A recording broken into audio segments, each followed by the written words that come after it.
Good morning. Happy Easter. This is my strategic tool presentation.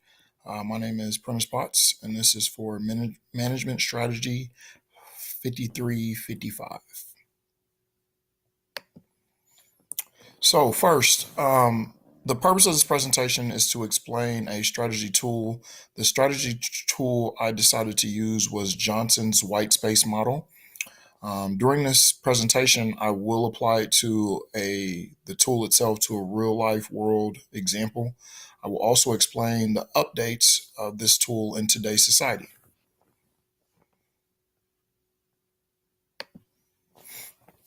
So, real quick, let's talk about who Mark Johnson is. I know in the book, the strategy book that we are reading for class, we identify it on page. I should have wrote this down, but page 215 to 216 goes into a little detail and explanation of exactly what the white model or white space model um, tool is. So Mark Johnson is kind of the guy who coined the idea. Uh, he's currently the CEO of InnoSights LLC. He's also the author of Reinvent Your Business Model, which goes into further detail as far as the uh, the model, white space model. And he is also a strategic advisor to many different companies. He holds an MBA from Harvard Business School, also holds a Master of Science in Civil Engineering and Engineering Mechanics. Johnson has also advised a wide variety of industries such as automotive, packaging goods, healthcare, aerospace and defense, energy, enterprise, and IT. And we'll get into a little bit more of exactly what it is um, that he specializes in. So, so the white space model, and I'm gonna have to move this camera around, my video around just a little bit. The white space model is basically this diagram that you see over here in the lower left hand corner. The nature of opportunity, the nature of the customer.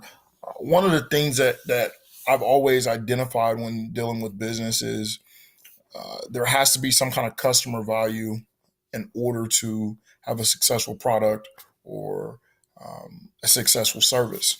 So what the white space model is really is the white space model refers to ideas that companies create and maybe they don't use because for whatever reason they don't fit the organization or they don't fit the current market that the company's in. The purpose of the white space model is for companies to discover markets and the value in other areas of business. So when we get into to future slides here in a moment, I'll actually identify some companies who have really maximized, in my opinion, what white space is. One of the biggest fears for utilizing this model is companies are usually afraid of the unknown. You don't want to invest so much time, so much money into a market or a potential product that you really don't know if it's going to be successful. I think that's why you see so many companies preload and do pre-advertisements or pre-surveys just to get an idea of what that niche would be if that product was created.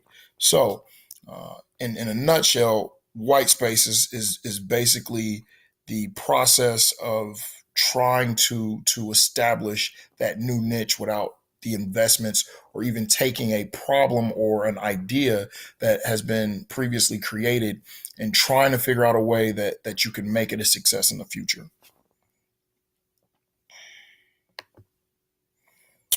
So the white space model and how you use it. So first things first, anytime you deal with business, I think the biggest thing that you have to do is you have to identify the purpose. And once again, where can you find customer value?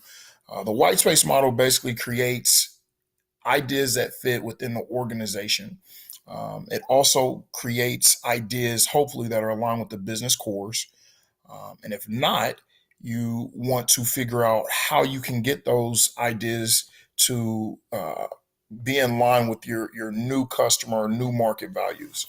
Um, the idea must fit either your business core or they must fit the established customer base. So kind of like I said, if you're going into a new market, you have to make sure that the ideas that have been created are in line with what that customer is actually looking or seeking. Um, the biggest thing sometimes too is when you do not use that idea. If you what happens to the idea? There's been incidents where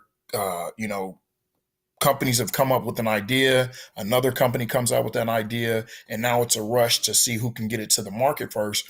And sometimes that company that originally came up with the idea first is really just putting it out to say, we came up with it first. Now it's kind of a copycat industry as far as this company's trying to do what we're doing. In some incidents, you see companies merge to come out and just kind of make that idea, that product, that service a lot stronger than what it was originally when that one company had. Um, so it just all depends on, once again, the market that you're going into, and the idea of how can we make this product better. And it's got to be a win-win for both parties. It's got to be a profitable market or a profitable product for this company, and it's also got to be of value to the customer. Um, in some cases, you might see a company sell the unused ideas to competitors, or, like I said, even collab with other companies to execute the idea. So examples. Put that right there. Might cut me off a little bit. Examples of white space model being used: IBM leaving the PCS business, Intel exiting DRAM, Virgin extending into different markets such as banking and insurance. Um, Virgin is in kind of a lot of things they do. Cell phones. They do banking. They do insurance. They do aerospace. They do a lot of things. So that's kind of a big example of the white space model being used, is because Virgin is ventured into different markets where that's not originally where they were established. So another good one is Apple, and Apple is typical for doing things like this. I think one of the things that I read about is, before Steve Jobs passed away, there were a lot of his presentations of how he did not want to use or do certain things in the future with Apple. I believe in 2007, he was really against the stylus of using that for tablets and phones and things of that such.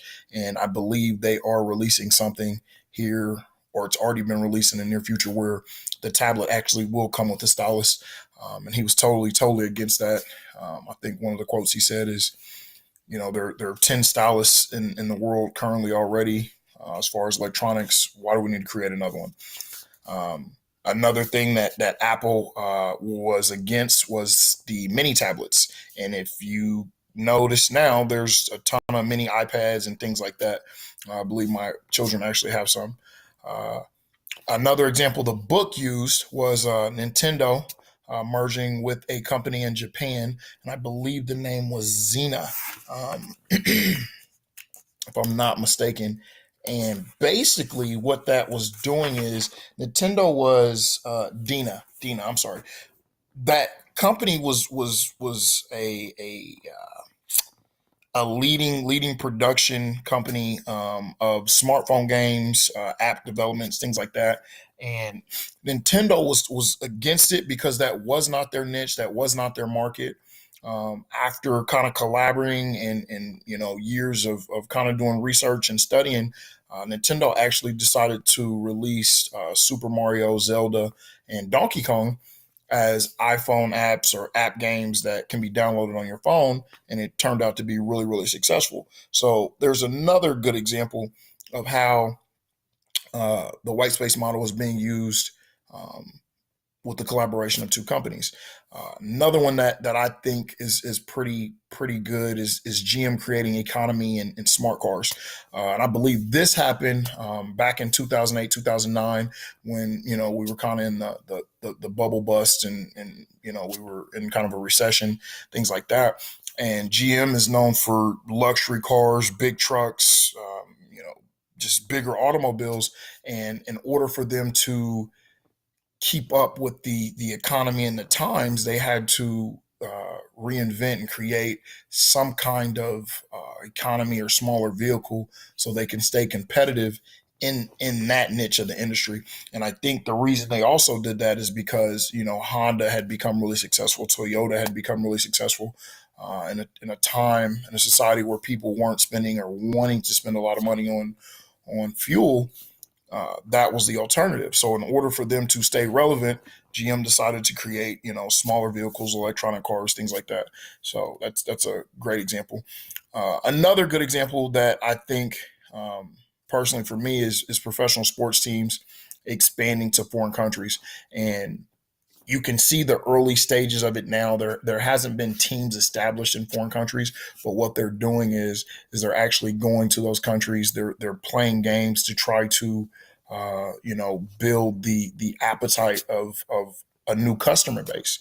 In Europe, football is soccer. In America, football is football. So, us going over there and trying to play games in London, and I think we've been doing that for about the last 5 to 6, 7 seasons.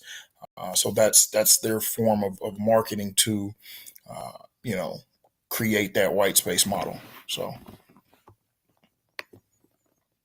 updates on white space model. I used a bunch of companies previously in that last slide to kind of explain some of the things that are happening now that have changed from then to now.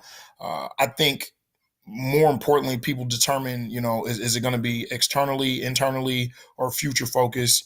Are we focusing on the current group that we have, current customer base, potentially, customers that we want to get in the future, or are we totally going to a different market, i.e., like Virgin has done with going from mobile to aerospace to banking to insurance, things like that.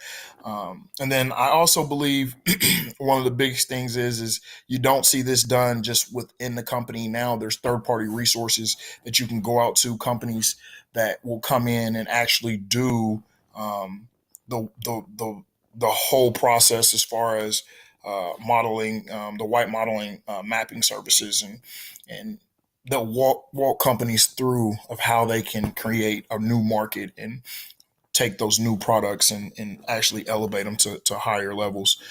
They also offer a lot of workshops. So I think those are key when we're talking about just dealing with uh, white space modeling.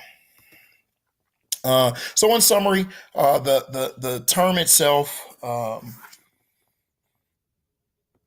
The term itself is actually the white space model, Johnson's white space model. He Mark Johnson coined it. White space model is the process of developing new ideas, whether it's used or not, establishing those ideas internally, externally, or to be future focused. The biggest question you have to ask yourself when doing such is, do they align with your core business values? Um, how do they fit your organization? If not, what needs to be done to establish yourself in a new market to please the new customers? There are third party companies that will actually offer this service that can help companies grow their business. And then the biggest benefit is that it establishes new customers in a new market, which then puts you in a uh, better position for business. So here are some of the resources I use, websites, and that is it. Thank you for listening. I hope everybody has a wonderful Easter. Goodbye.